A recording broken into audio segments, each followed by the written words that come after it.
আপনার ফোনে আসা অটো অ্যাড কীভাবে বন্ধ করবেন চলুন আপনাদেরকে আজকের এই ভিডিওতে দেখিয়ে দিই। তো তার জন্য সম্পূর্ণ ভিডিওটি দেখতে হবে, ভিডিওটি স্কিপ করবেন না।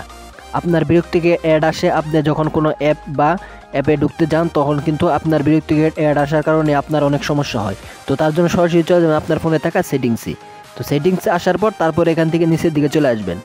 তো নিচের দিকে চলে আসার পর এখান থেকে দেখতে পারবেন কানেকশন নামে একটি অপশন রয়েছে। তো সরাসরি এই অপশনে একটি ক্লিক করে দিবেন। তো অপশনটি না থাকলে আপনি উপর থেকে দেখতে পাচ্ছেন সার্চবারে কানেকশন লিখলে এসে পড়বে। তো তারপর এখান থেকে কানেকশনে একটি ক্লিক করে দিবেন। তো ক্লিক করে দেওয়ার পর তারপর এখান থেকে দেখতে পাচ্ছেন প্রাইভেট ডিএনএস যে অপশনটি রয়েছে, তো সরাসরি এখানে একটি ক্লিক করে দিবেন। সো বন্ধুরা, তারপর এখান থেকে দেখতে পাচ্ছেন এরকম একটি অপশন চলে আসবে। তো এখান থেকে এটা কিন্তু অফ রয়েছে, যার কারণে আপনার ফোনে অ্যাড আসে বা বিরক্তিকর অ্যাড আসে, আপনাকে বিরক্ত করে। তো তারপর এখান থেকে নিচে দেখতে পাচ্ছেন প্রাইভেট ডিএনএস যে অপশনটি রয়েছে একদম নিচে, তো এই অপশনে একটি ক্লিক করে দিবেন। তো ক্লিক করার সাথে সাথে এখান থেকে একটি লেখা লিখতে হবে dns@guard.com যে লেখাটি রয়েছে। তো এই লেখাটি আপনি এখানে লিখে দিবেন, যদি সাজেস্ট করে তাহলে তো ভালোই। তো এখান থেকে লেখাটি লিখে দেওয়ার পর তারপর এখান থেকে সেভ যে অপশনটি দেখতে পাচ্ছেন সেভ অপশনে একটি ক্লিক করে দিবেন। তো সেভ অপশনে ক্লিক করার সময় অবশ্যই ইন্টারনেট কানেকশন রাখবেন।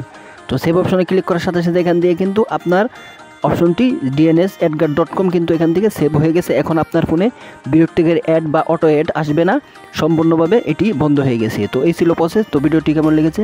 ভিডিওটি ভালো লাগলে অবশ্যই চ্যানেলটি সাবস্ক্রাইব করে দিয়ে পাশে থাকবেন। ভালো থাকবেন, সুস্থ থাকবেন। সকলকে ধন্যবাদ। আল্লাহ হাফেজ।